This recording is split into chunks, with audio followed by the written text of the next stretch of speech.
players left. Pulls up, looking for the lead, and got it. Jalen Williams, 2 seconds to an 11-109. Out, SGA, probing, piercing, spinning, hanging for the lead, and SGA knocks it down. The Thunder finally get the defensive stop, and SGA puts them in front. I'm Kingz Williams. You're listening to Topic Thunder.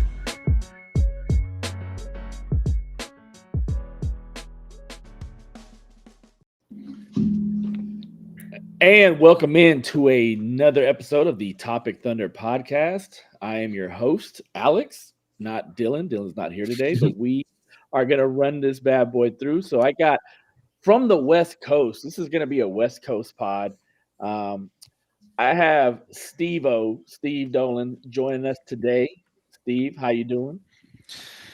Happy to be here as always. We're bringing the Thunder to the Seattle area now. I didn't know we had a little Thunder hotspot going on here in the northern suburbs. This is great. Yeah. It's like it's like Avengers West, but it's Thunder West now. You guys can do your own little collective over there. Also joining is the man, the myth, the new legend, Thunder Focus. How you doing, man? I'm doing good as always. Good win today. First NBA Cup. I almost forgot it was an NBA Cup game until I just said it right now. But super excited. Nice to see another Seattle Thunder fan. There's a lot more than you think. I promise you. I know a few of them. Yeah. I don't know if it's the Supersonics or just a lot of people move here, but there's a decent amount of Thunder fans. There's a lot of transplants here. Yeah, I mean, if there's a lot of haters, there's got to be some fans, So well, I mean, I'm pretty sure there's a lot of people that have don't remember that history now. Exactly. We're almost 20 years past that, and so this new generation of fans, new generation of just NBA onlookers in general probably just doesn't remember that whole thing. So, but you guys carry the gospel over there, man. Make more fans over there. But yeah, man. So we are presented by FanDuel. I know Dylan did a parlay. I don't know how it went. I don't know how well it went. I know it didn't hit because I said Kaysen over on steals, and he only had one. Oh, wow. And there was like two different plays where he had the ball loose in the backcourt and then somehow didn't recover it. And I don't know. I don't gamble. It's not even really. It's really hard to even gamble up here. Yeah. So this was kind of novel feelings for me, rooting for these tiny things at the end of a blowout, just so my parlay could hit. Yeah, no. Here's the thing. Here's the thing about that is I really get mad at people who get mad at your team won by 30 and you're right here getting pissed off because Kaysen didn't get another steal here or there. I chose Lou Dort over on 1.5 threes, but of course he didn't play today, so it is what it is. But yeah, man. So before we get into the game today, into the NBA Cup today, I want to look back at the Portland game, where we suffered our first loss of the season, and just kind of, look back on it real quick. It was probably what you would deem a scheduled loss. It was second night of a back-to-back. Yeah, second night of a back-to-back, third game in 4 nights. We got into Portland at 3 a.m. from a hellaciously late, Clippers game the night before that. And even with all that said, we also had Chet out. We had Lou Dort out. Caruso was out, I think, because of rest. And so even with all that, the Thunder held a sizable lead in the first half. Eventually, the Blazers kind of chipped into it, started making threes. Drew Holiday went crazy. And then eventually they took the lead in the fourth, but we just kept on chipping away. We just kept on coming back. And, it came down to the last shot there at the end with Isaiah Joe getting fouled on the 2-point attempt with, he tried to make it a 3. He made the first free throw, missed the second one. And, game ended. We were down by 2. And so kind of looking back on this game, is there anything that stood out from this game that you remember from it? I would say the ball pressure, right? In the early first quarter, second quarter, Portland struggled to score because Oklahoma City was very rampant on their ball pressure. Obviously, both teams do that a lot, but in a game without, you're missing Dort, you're missing Caruso, you're missing J-Dub. They just couldn't sustain it for an entire game. by the time the second half came through, you'll see like Portland starts playing early in offense. Denny Avdia started hitting some pull-up threes. Same with Jeremy Grant, Drew Holiday, and like that's really the only way Portland's offense can really score, right? That's been the story of their entire season. If they can score early in offense, get some early pull-up threes, that's the only way they can stay afloat in games. Keep the pressure defensively, and that's exactly what they did.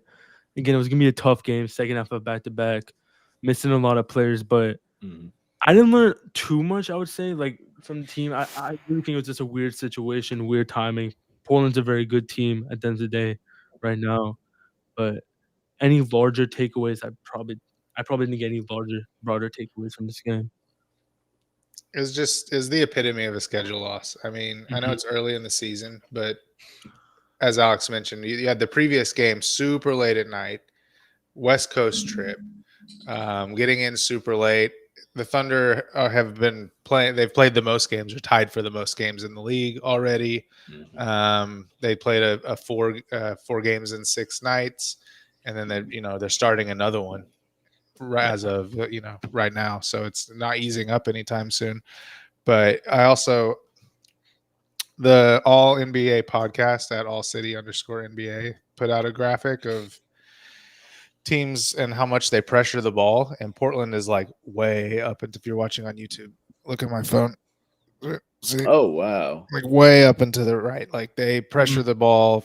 They pick up full court like over 40% of the time. It's like their thing. So just the absolute worst opponent to be playing when you're shorthanded and exhausted. And like Shea was out of gas by the end of that game. Like he hit that 1-3, but other than that, it was basically like, AJ Mitchell, please save us because you're the only one who has some energy down the stretch.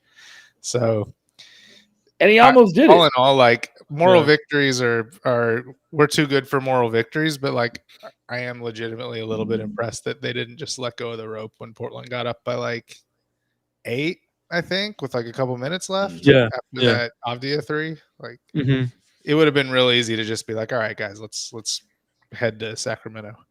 And absolutely nobody would have been mad about it. Like the fight, the drive that this team has, like it just kind of reminds me of during the rebuild days. Like there would be some nights where they would go out there and they would battle, and eventually they would lose because they just didn't have the talent to sustain.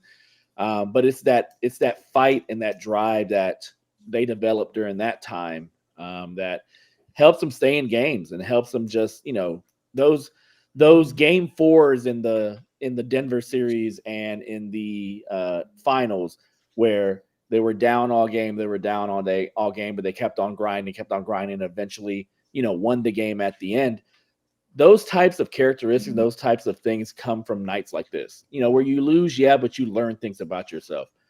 So I was thoroughly impressed with the effort that the team gave. And like you said, moral victories were too good for that, but you can still find a lot of positives in a night like that. One thing I want to say, Dolan brought up a good point. The ball pressure of Portland, obviously last year in the finals, like one thing that really disrupted Oklahoma City's offense at times was how much Indiana pressured the ball, right? So seeing the fact that AJ Mitchell handled that so well, like again, one of the biggest weaknesses is because Oklahoma City, even though they have a lot of players who can handle the ball, they don't have a lot of true ball handlers, right? Shea kind of is that, even though it's more of like a 2. J-Dub, even J-Dub, right? As good of a player as he is, he's not the best against handling the ball against pressure because he has such long arms. So seeing like a true ball handler like AJ, I think he got all the way to the rim multiple times in the fourth quarter, just breaking the pressure of Portland. So again, that's going to be huge come playoff time. That's a huge skill to have on his team. And again, I think I've mentioned this multiple times. Like AJ really is like not everything, but he kind of visualizes almost everything that we needed last year to like just dominate last year's playoff run. So like just continuing to see him play well again against a good Portland team was really encouraging. Yeah, definitely. Anything more on this game? Like, it's a loss. It's one of those games where if we had a podcast where we came on after every game, you wouldn't really want to listen too much about that. So moving on to tonight's game, first cup game for the Thunder. We have in our pool, we have Sacramento, we have Phoenix, we have Minnesota, and we have who's the fourth team? Sacramento, Utah? Phoenix, Utah. There we go. And so tonight was the first night How could you forget Utah? How could I? Yeah. R.I.P. Walker Kessler. But yeah, first Cup game in our pool, and we came out tonight, and it's one of those things where the Cup games, the differential at the end of the night matters, the point differential at the end of the night matters. And I'm not saying that the Thunder did this purposely, but winning by 31 is a beautiful thing, and it gives you that cushion where if you have a tie with another team in your pool, in your bracket, whatever it's called, it helps you out. That's what happened to us last year. I think we finished with the same record as somebody in our division, and because of point differential, we were able to make it into the quarters and the semis, and then eventually to the finals. So single large item, we won 132 to 101. Single large item. I'm gonna go ahead and start with you, Focus. What is something that kind of stood out to you in this game? And there's a lot that you can choose from. Many low hanging fruit in this one. One that's particularly large. Yeah, exactly. There's one that's pretty obvious. I mean, dude, Hornstein. Like this Schachtenstein, sir. Schachtenstein. Dude, Schachtenstein. Like, dude, he was hitting like back to back off the dribble hook shots. Like I didn't even know what I was watching. Like he's been so good the last 2 weeks of the year. 2 weeks of the season. Last 2 weeks of the season. And obviously, Chet's been in and out the lineup and everything. So him stepping up, I tweeted about it on my account. Like, if there was any question about having to bring him back next year and like what you have to move, or do you accept the second apron? Like he's playing at a certain level, and he's still 28 years old, 27. I don't know. Yeah, he's a young old. Yeah, he's a young old. Yeah, exactly. So like he's starting to enter his prime years, on both ends. And again, great defensively last few weeks, but more importantly, like the touch is really back. He had a little bit of a drought in the playoffs early in the year, but the touch is fully back. He started the game 12 of 13, went like 6 of 6 on floaters, and they're using him a lot more as a lob threat, right? Oh yeah. Totally. One thing I mentioned is that last year they kind of wanted to do a dribble handoff system with Hornstein, just build the offense around like motion offense, players like doing dribble handoffs with Hornstein. Now there's doing set on ball screens. And now it's allowing a lot more opportunities for Hornstein to get all the way to the rim on the lob. And he's like one of the best screeners in the league. So AJ's been able to find him. Wiggins a few times. Shea kind of struggles at these type of passes, but he hit one today. So, I mean, it's somewhat a new role for Hornstein, like playing outside the dribble handoff system. So he started to thrive the last 2 weeks. And, again, talking about offseason stuff, he's made – so far this year, he's made the decision pretty clear that you're going to have to find a way to keep him. Yeah, for sure. And there are ways. I'm pretty sure we've talked about it on here before, but, it starts with him taking some kind of like 4 for 100, like small step down in salary. And then it's like, you just have to bundle enough other salaries together on the back end of the roster to swap out for minimums, but it's doable without even going in the second apron this year, especially with, like we talked about last time I was on, the stepping forward of AJ Mitchell makes it a lot simpler. Like being able to keep a manageable amount of depth if you sacrifice some of it to keep him. So it's doable, and yeah, it's looking more and more important by the day. He was just amazing, and yeah, the amount they're using him as a lob threat lately is outstanding. Yeah. Like they've really made it a focal point. I still remember there was like Game 6 against Dallas, the year Dallas beat OKC. Right at the end of those games, it really seemed like something clicked where they realized the value of the vertical spacing with Chet. And we're just like, oh, this is like a way to get past this back line. And we saw it all throughout the playoffs last year. That it kind of became like their trump card against the zone in that Denver series. Yeah. And it's just expanding and growing. And everybody's getting so much better at it. It's really cool. Like Shea threw one today. Yeah. Yeah. He was so happy after that. He had like a little giddy walk after that. It was so nice to see. But like, I'll say this, like on the other end of that spectrum, like this is a very bad defensive Sacramento team. Like, and they were just allowing everything. Like they were following the ball. They weren't necessarily like, pick and roll defense was horrible in this game. And so the Thunder, great team, picked it apart and kept on looking for the advantages. And Hartenstein was the recipient of a lot of those things. So great night by him, man. Like 33, almost a 30-20 game. He had 33 and 19. He had, what was it, 3 blocks or 5 blocks? He had 3 blocks. 3. Yeah, there's 3 huge blocks too. Like get that stuff out of here. He blocked one on Russell Westbrook, which made me feel better, especially after that foul he had on AJ Mitchell. But yeah, man, it was a hell of a performance, and it was kind of weird having it with Chet on the floor. Like there's some nights where it just kind of what you have with Chet, but the question about whether Chet can sustain that over an entirety of a season still remains. It still lingers. And having somebody like iHeart who has the bigness, the strength, the physicality to sustain that type of play throughout the entire year, it's something big that you have. And like you say, it's something that we can't really get rid of. Like we need that, especially with the question marks with Chet every year, especially with his propensity for getting hurt. Having him on the team really helps out. Next single large item, Steve, we'll go to you. I never feel more secure during a Thunder game than when the other team is like lights out from 3 and the Thunder are like up by 2 points. It's like no, it's like you guys have no hope. Like you should be up by 20, and the fact that you're not, like this game is already over. Like going back to like game 7 of the finals, like everybody's like, oh, if Halliburton stayed in, he would have won. And I was like, dude, he was hitting shots from damn near the logo, and the game was tied when he went down. Like we were not worried yet. No, so just the Kings were hitting absolutely everything for like the whole first half. And Russ was like Thunder, what, 4 for 4? Yeah, Monk was hitting everything. Even like going all the way through the game, Monk was great, hitting like mid-rangers and stuff.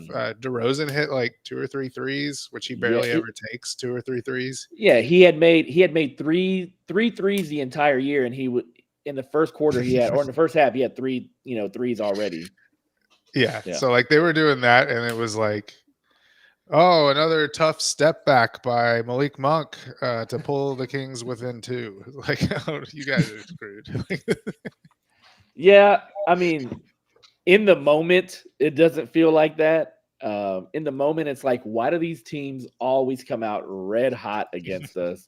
But like you say, man, like Mark is real good, and this team is real good about staying poised and playing the percentages, and they know that eventually that's going to come down. There's going to be some nights where, you get PJ Washington, but for the most part, the averages come back down, and, the Thunder stay with their, with their ethos of what they do. And eventually they do win out, but it is frustrating whenever it first happens. Thunder up to 19th in 3-point percentage, by the way. Oh yeah, man. That's wait, that's without tonight. That's not even including tonight. Okay, let me find this. Yeah, I'll get back to you. Let me find it on Cleaning the Glass. Cleaning the Glass is updated, which Thunder has the 6th offense, which are right there, breathing down the neck of 5th, and then the first defense by like almost 5 points. And I wonder when that coincided. Whenever Isaiah Joe came back into the lineup, like we so needed that injection of just space and confidence, and because it like they say, the ball has energy, and it just seems like when Isaiah Joe got in there and started hitting those threes in the first game back, the ball had a little bit more energy as far as 3 ball going down. I'm going to go ahead and give AJ Mitchell some flowers, man. Like we needed his ability to get into the lane. He had a double-double, 18 points, 10 rebounds. He struggled for most part, shooting. He struggled, getting his shot, but not really struggled because he was getting others involved. And, a lot of those assists, a lot of those Hartenstein baskets were because of AJ Mitchell. And so, just his continued ability to automatic paint touch, to get into the lane, to cause the defense to cave in, to find open shooters, to just wreak havoc on the defense. it hasn't let up. Like, you think this is a second-year player. He played only 30-something games last year, hardly played in the playoffs, and he's coming into this year, and he just has, an abundance of confidence. Like, whenever we get completely healthy, which I hope there's a point in time in this season where we are completely healthy, that bench unit of Mitchell, Wiggins, Isaiah Joe, Jay Will, like, teams aren't going to be able to sleep or aren't going to be able to rest at all whenever the bench comes in. Like, usually a team can breathe a little bit whenever the other team's bench comes in. They will not be able to rest at all whenever he comes in. And so, his ability to handle the ball and just be that second ball handler with J-Dub out has been great for this team and has been great for, like, keeping Shea as fresh as possible. Like, of course, not playing these fourth quarters has been great also, but him not having to handle the ball 100% of the time has been so good for him in this season that, if it wasn't for AJ, he would be handling the ball most of the time for this team. I can't remember if as of a couple days ago, AJ was leading the odds for sixth man of the year. I haven't checked since then, but I can't ever remember in the past if there was an instance of somebody, because, like, if this keeps up, he's gonna get so many fourth quarters of garbage time just to add to his stats. If he's scoring like 6 points every fourth quarter just because he's out there the whole garbage time, like, that's really gonna boost his chances for sixth man of the year. And it's surprising almost that that's not. I don't remember another case of that. You would think it would happen occasionally, like Jordan Poole or whatever. I guess he was starting for those Warriors teams a lot, but like something like that. I don't remember offhand, but it feels very kind of like James Harden-ish. Because I think that Thunder team kind of blew out a lot of people too, and James Harden would be like the point guard off the bench. He'd be the one playing at the end of games. So yeah, I don't remember, but maybe. I don't either.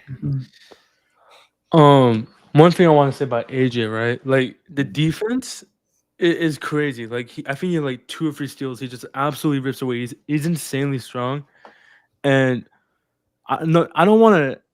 This is gonna sound like a slide to Dort. It kind of is, but not in the way you think. Like, but the way the offense runs when you have like him, him being AJ, Case, and Shea, like the off the catch game, everything feels so quick. They're all getting all the way to the rim. I mean, Case had some great takes off the catch today, and I mean, we've talked about it almost every single time we record. Like, I'm just so excited to see the Shea Dub AJ lineup, but.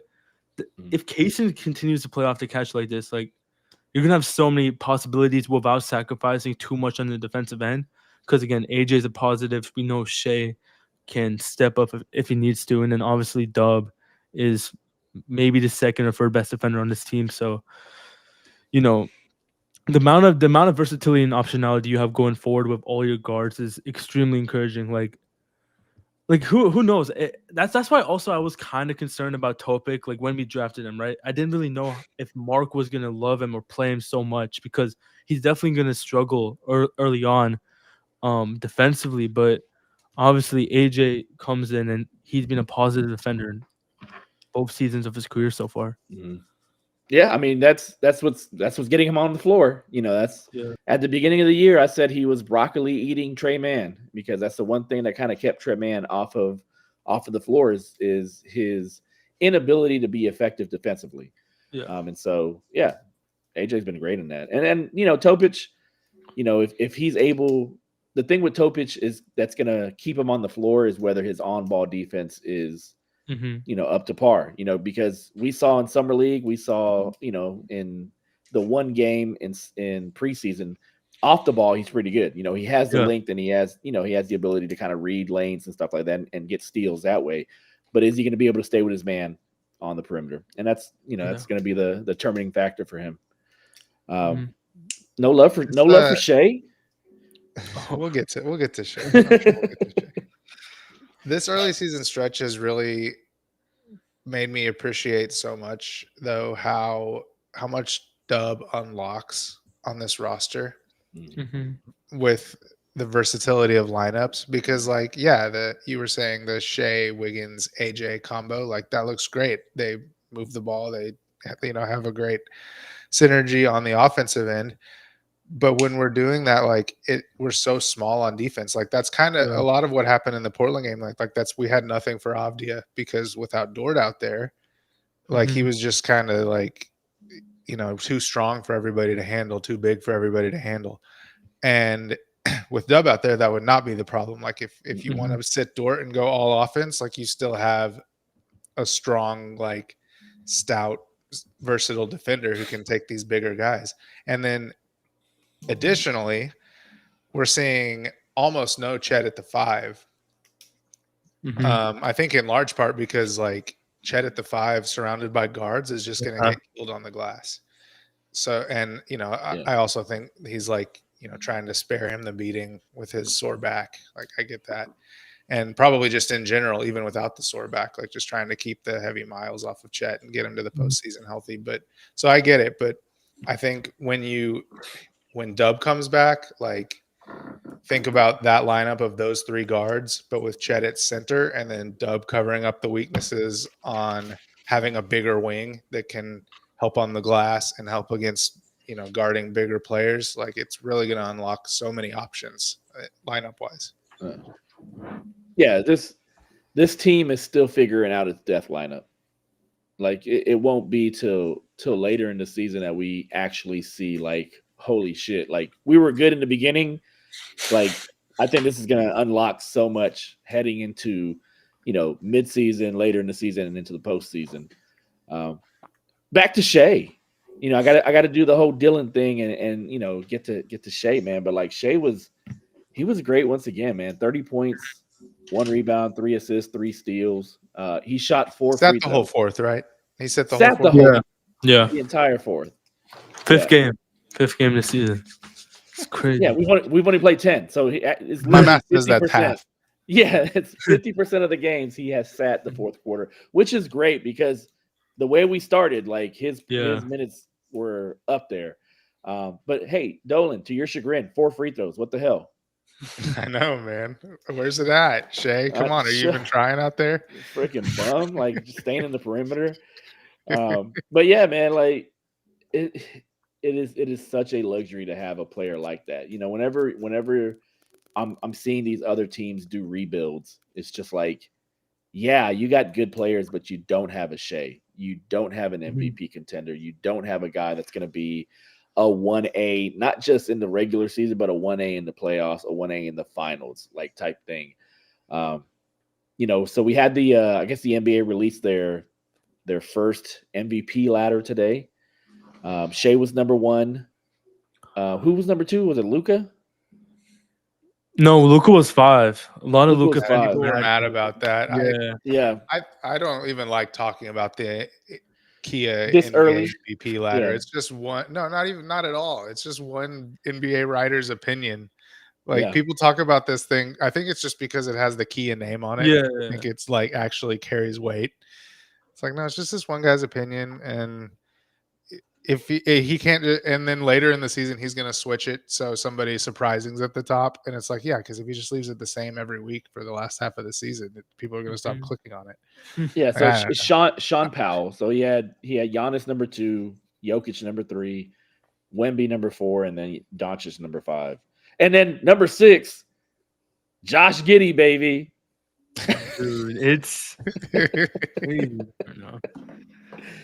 I mean, look, man, all love to Giddey, man. All love to Giddey. He deserves it as far as how he's played these first couple weeks of the season.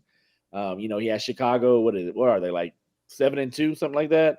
6-2. 6-2. They just lost Milwaukee tonight. Yeah. Yeah. So I mean, it could be coming back down to earth, and Chicago was never necessarily looked upon as, oh my gosh, this team could surprise some people, But the surprising part has been because of Giddey, and we knew he was good. We knew that if given the right circumstance, not on this team, but if given the right circumstance, he could flourish, and he has been. So good on him. Number 6 on the MVP ladder. That's kind of funny to me. That's kind of ironic to me.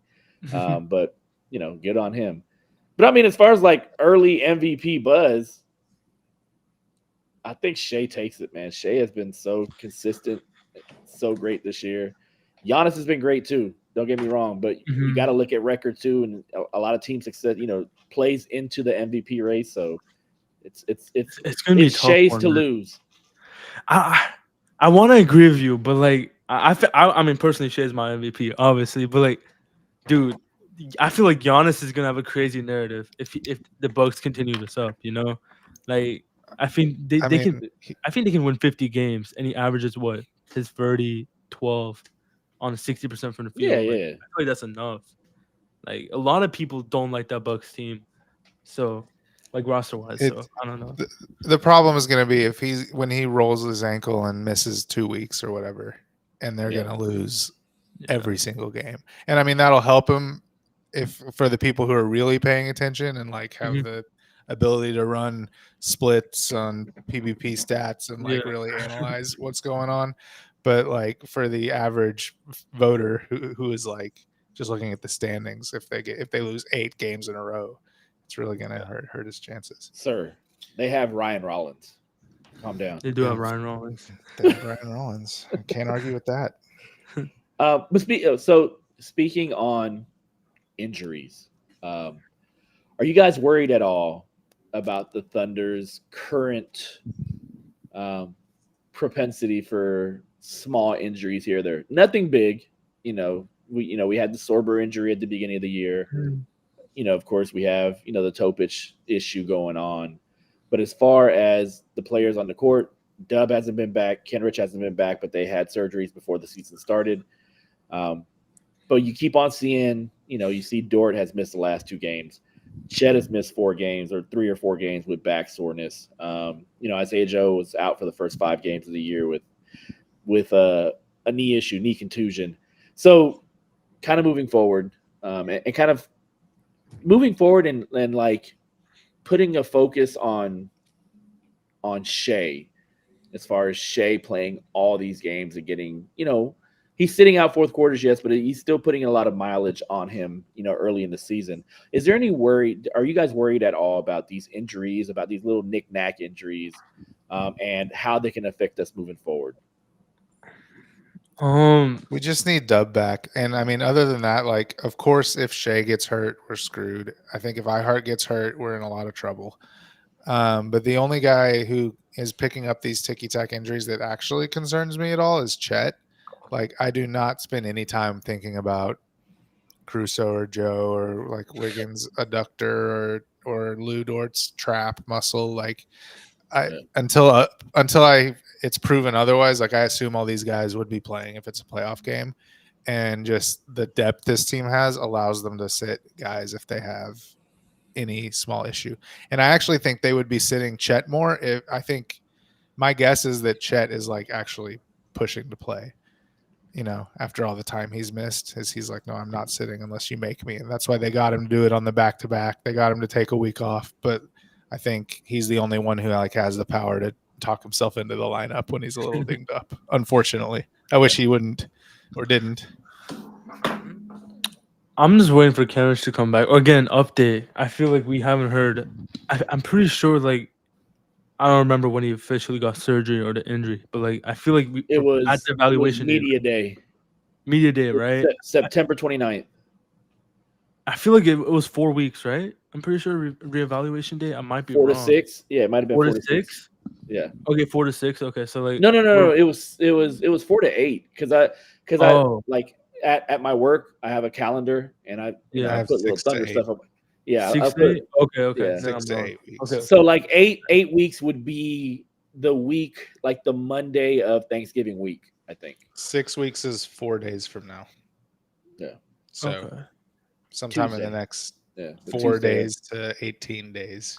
Yeah. But the issue is, even when they do get reevaluated, sometimes we don't know immediately because of how the Thunder are with injuries. So, maybe it just shows up one random day after Thanksgiving. Who knows, man? He was seen shooting at practice. I don't know, take that with a grain of salt every time you see somebody shooting at practice, but he was seen shooting at practice. So hopefully he's picking up activity. And also it was like an arthroscopic like cleanup thing. It wasn't like a major procedure. So it's these things are as routine as a surgery can be like these days. I don't think there's much variability here. And I think he's had that. I think he's had that for like 3 years in a row now. Yeah, he keeps getting that done. Yeah, he keeps on getting that little, and around the same time too. It's not like it's in the season. It's not like it's at the beginning of the off season. Like he does it like right at the beginning of like training camp. Do you think it's like rehab on company time thing? Probably. Well, it's either that. I honestly think it might be the Thunder that do it. The Thunder may be like, hey, just chill out. We'll do your surgery. Here at the beginning of the season, you can, come back around November, December. Enjoy your summer.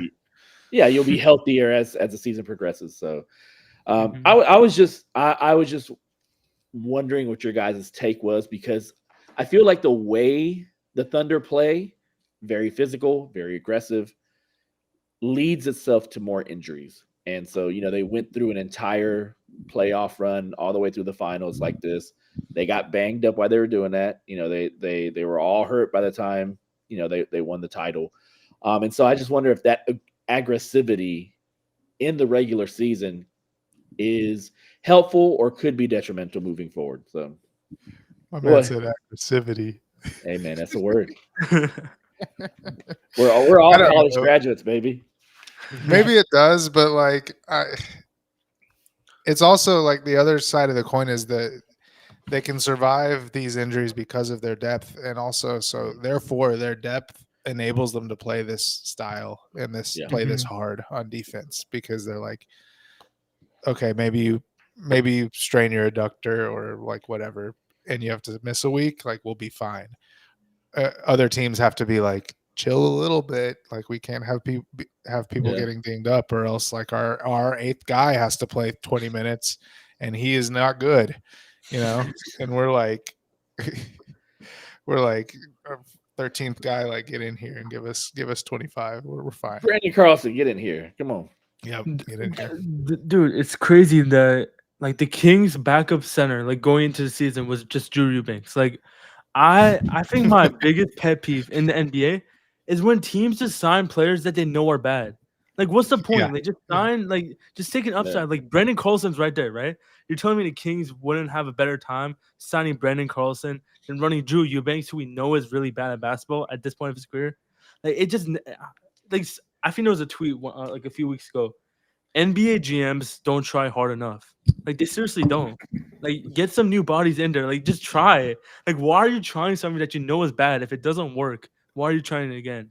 Like, it's the Kingz, baby. The Kingz, bro. Like, except Joe Dumars, he's trying too hard. Hey, no, hey. Oh my god, bro. Hey, like, number one, I love Dairy Queen. Yeah, exactly. So if you spent a first round pick on this kid, freaking play him, because he has talent. Like, the kid has talent. And I know that you want to put on a face of, hey, we're trying hard, we're going to make the play-in, blah, blah, blah. But at a certain point, man, you got to be like, hey, he's more talented than DeAndre Jordan's husk is. He's more talented than whoever the hell else they got out there. Let's put him out there. Let's see how he looks like next to Zion. Let's get some points on the board. Let's get him some touch minutes out there and see what is going on with this kid, because he has talent. He reminds me of like a Zach Randolph and a DeMarcus Cousins put together. And that could be a hell of a player in the NBA. And that could be somebody that, guides your team forward. But if you're not going to play him, then what the hell are you doing, Joe Dumars? So looking ahead real quick to the Thunder. So we played Memphis on Sunday. Yay, we're back in the Central Time Zone. And then we have a little 2-game weird back-to-back where we play the Lakers, or we play Golden State first, and then we play the Lakers. So we play Golden State at the regular time of 7, and then the Lakers the next night on Wednesday, we play them at 8:30. So it's another late game. Predictions. What do you guys think we come out of? Let's look at the Memphis game. Do you think there's going to be any issue with the Memphis game? Ja's checked out, man. Yeah. Like, if Ja was already checked out, and then I'm assuming Lu Dort's playing, like, nothing's gonna happen. Nothing's gonna happen in that game. But the back-to-back did you see Did you see the Kevin Durant trash talk? Yeah. Ja Morant's dad. Yeah. That was I love KD for that, for like his trash talk on the court. Yeah, it's great. That was great. Yeah. Just talking about the schedule though, like the back-to-back of Golden State, LA. It's been circled on my calendar for a while. Like, I think might be wrong, but like the first two real playoff like West teams we played outside of Houston on opening night. I might be forgetting Yeah. somebody, but and obviously, two big market teams, a lot of big players. Those games are always fun.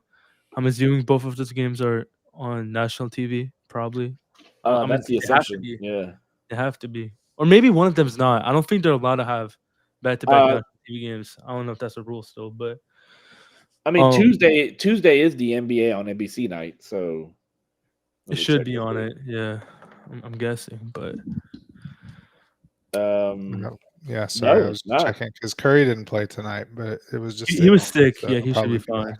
Yeah. Yeah, so the Golden State game is not on anything. It's on FanDuel Sports Network. That's crazy. Okay. The Lakers was on ESPN. ESPN. Okay. Yeah.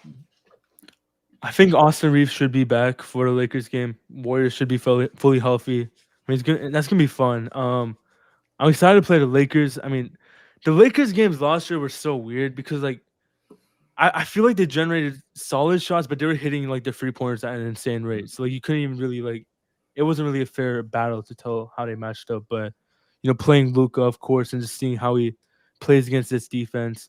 I still think like my take has been for like the last 2 years that if you want to beat the Thunder, you're gonna have to be someone like Luka or Jokic. You're gonna have to be one of those god tier processors, right? So I always look at Denver and whoever Luka's on now, the Lakers, as like the top threats to OKC because they just have the best chances of generating a good shot and not being turnover heavy every time. So yeah, I'm really excited for the Lakers game. Golden State will be fun too. They always give us a pretty good fight. Yeah. But I don't know, Dolan, do you have anything else about the schedule? I just hope Shea shoots like 20 free throws against the Lakers. That's all I want to see. I want to see the timeline explode. Please do that in the Lakers game. That would be so awesome. Bro, Shea, Luka, and Reeves going free throw for free throw on national TV. That would be so awesome. Like, can you imagine 4-hour game? Oh my god, bro! I need that to happen though, man. Oh, that'd be. Well, let's just add AJ Mitchell into that. Let's give AJ Mitchell like 12 free throws too while we're at it. Might as well, man. Yeah, I mean, hey, what is y'all prediction on the record for these next 3 games? I feel like it would be irresponsible for us not to predict 3-0. I mean, so we need in the Lakers game. I think that's the biggest threat, but like we'll see if Lou Dort plays against Curry. But honestly, like I think Kaysen does a better job on Curry, anyways. Yeah. So like maybe that's not the biggest deal. Would really love to have Dub. Obviously, the Lakers do a really good job. Like I don't know if they will without LeBron. He's a big piece of it, but of just really packing the paint more than almost any other team on Shea and just being like, you guys can shoot threes, and sometimes that works. It worked like last year for some reason, and the year before it just like the Thunder couldn't hit a 3. And people were like, ooh, Lakers are a tough match. I was like, yeah, one of these games the Thunder are going to shoot 45% and beat them by 30. Like the way Isaiah Joe's been shooting, good luck. So, but we're really going to need AJ to step up in that game with the way they pack the paint on Shea without Dub. I have a question. Okay, so if Chet can only play one of those 2 games, which one would you prefer him to play between Golden State and LA? LA? LA. Yeah. LA. I mean, both is tough because one, you're going to Steph pick and roll, and if you probably want to have Chet going to Bay in that game instead of Hartenstein, the other you have Luka. I mean, you kind of want Chet for both, honestly, in my opinion. I don't know if you want to rush it, but I mean, you could play it. You can play Caruso up. Yeah, I guess. I guess I just don't. I guess I'm just not as worried about the Warriors, like about needing 2 bigs against the Warriors. Yeah, maybe like I don't know. It's not like the Lakers are going to be running double bigs or anything, anyways. But Ayton's big, and they just have a lot of long wings. So like only having 1 big at a time out there, or having to run that I Heart J Will combo is going to be awkward. But you know what? I don't think like they might sit Chet on the back-to-back, but I don't think they're like being that strategic with it. Honestly, like I think if they sit him, they're just going to always sit him the second half of it, just because it's like that's true. That's when he's tired, Yeah. We need it. We need him for dominating, man. Dominating is. So what's the record? So 3-0 for you, Dolan. What about you, folks? 3-0. Thunder by 12. Goodness gracious, y'all rainbow sunshine pumpers, man. 2-1. I feel 2-1. I feel like Dolan. I feel like don't let him Dylan's on bully this you pod. into it. Nah. I'm gonna go 2-1, man. I'm gonna go 2-1. I just think they lose to Golden State. They lose to Golden State. Okay. Yeah. Golden State At home, man. I don't know. You guys, some haters. There's just always like the way Homer we flow through you. Yeah, the way we allow threes just kind of feeds into what Golden State loves to do anyway. So I think it is Golden State that we lose to.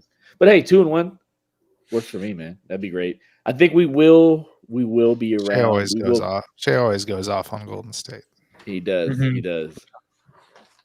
We'll see. That'll be a fun game. So NBA happenings, man. Like we're a full 2-3 weeks into the season now.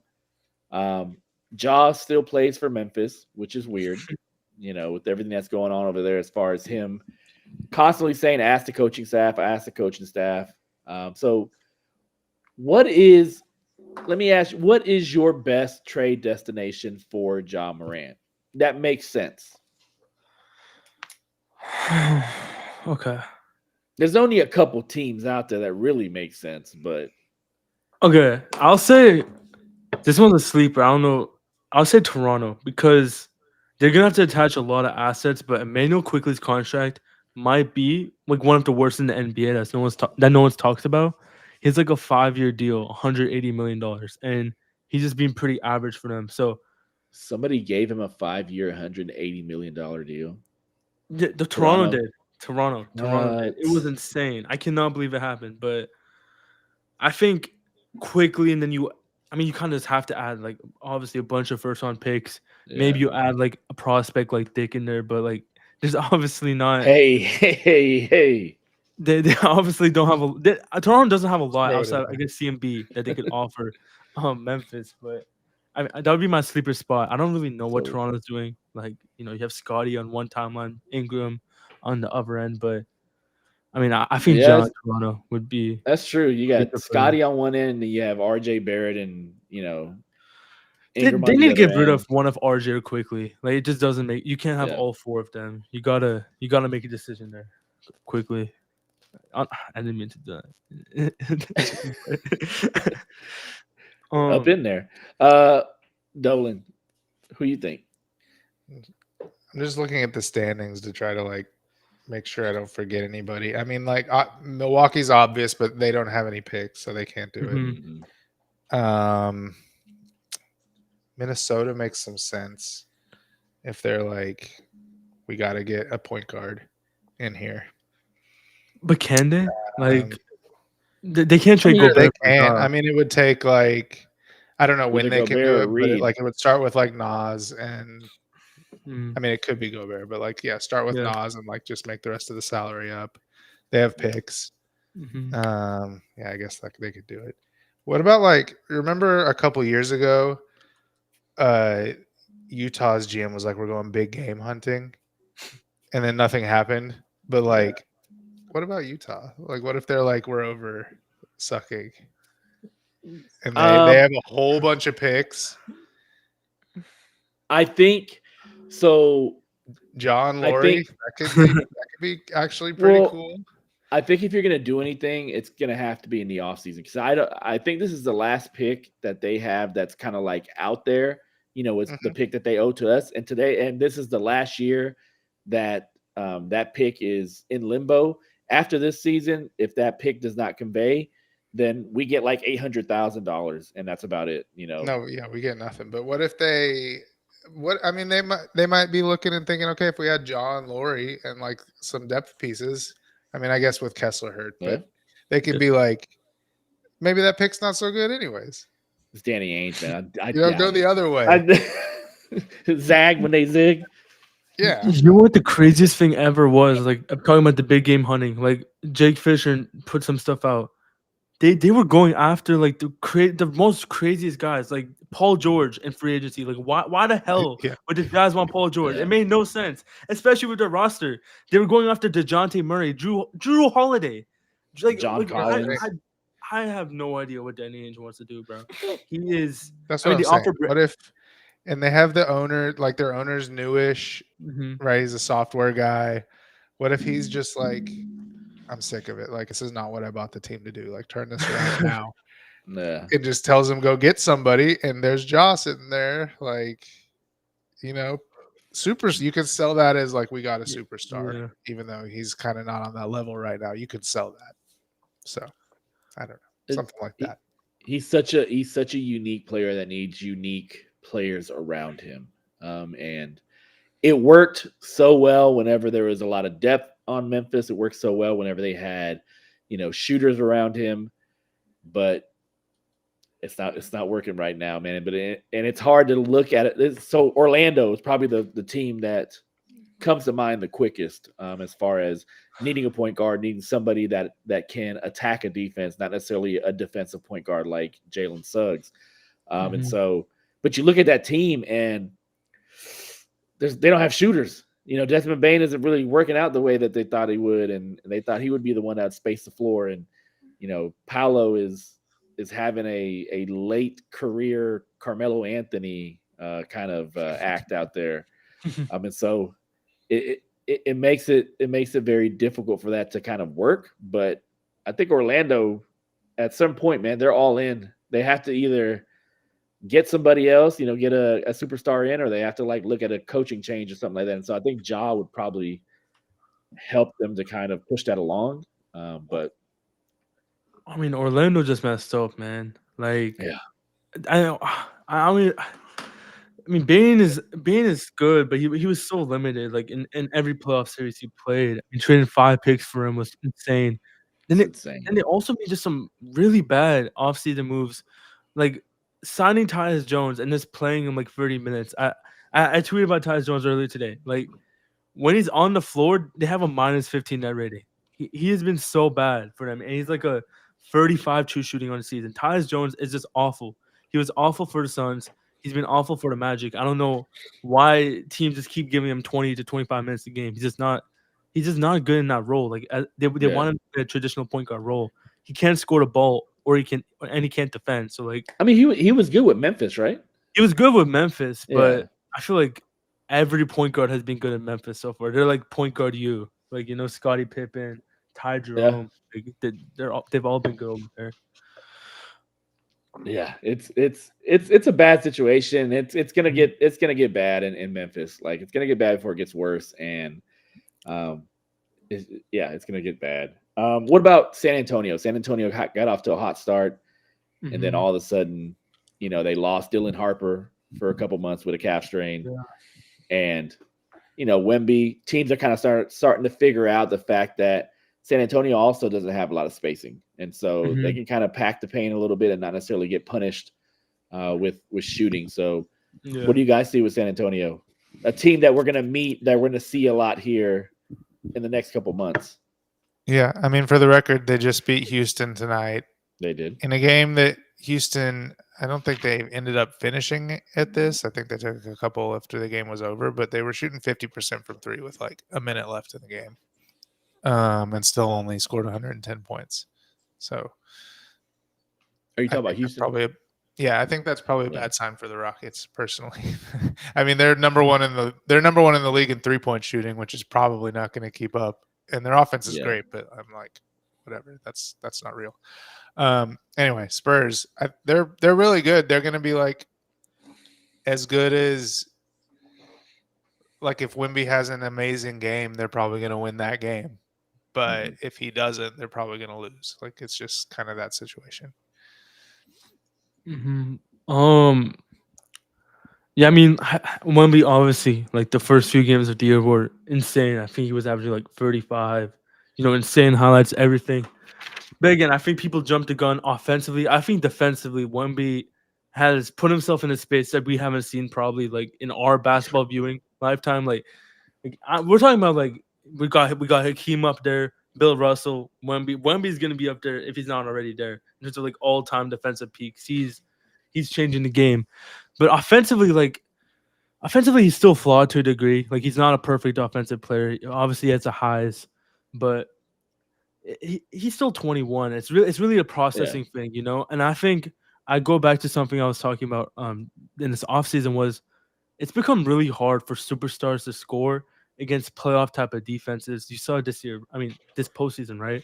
We always see superstars drop off a little bit in the playoffs efficiency wise.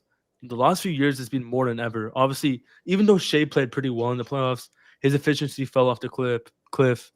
Luka, Tatum, Giannis, like you go, not Giannis, that's actually a bad one. Brunson, like you go down the list, almost everyone's getting much less efficient in the playoffs. And Wemby's now getting schemed up the last few games. You know, teams are sending a lot of help. Like you said, San Antonio's spacing is really bad.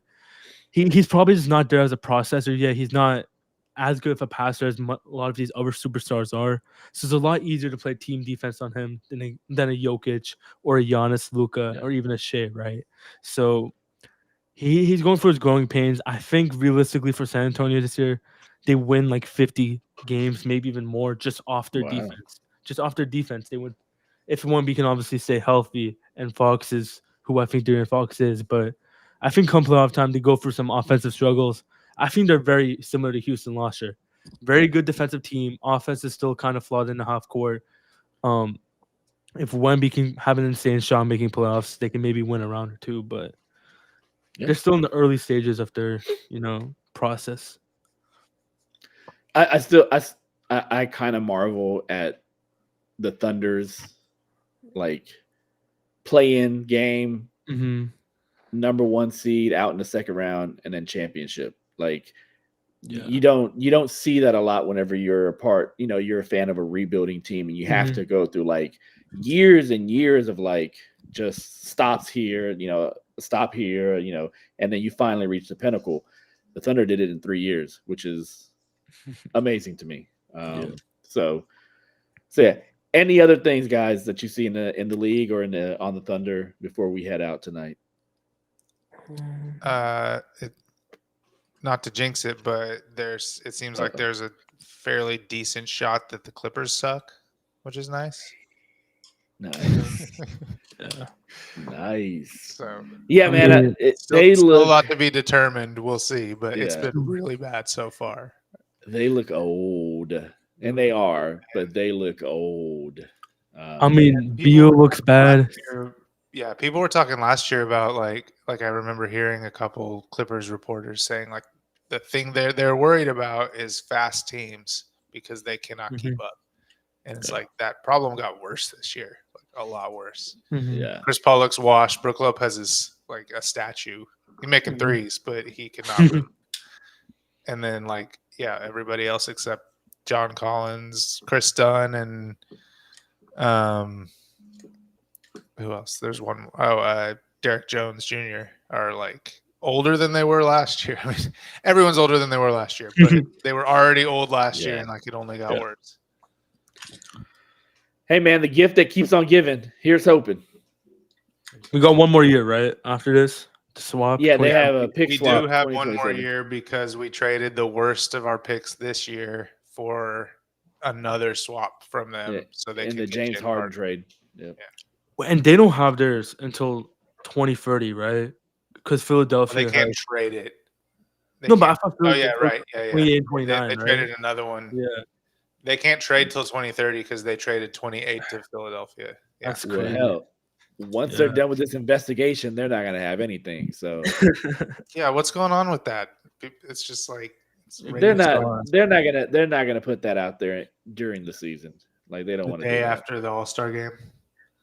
Either that or the day after the official date, after the season ends, they'll go ahead and release the findings.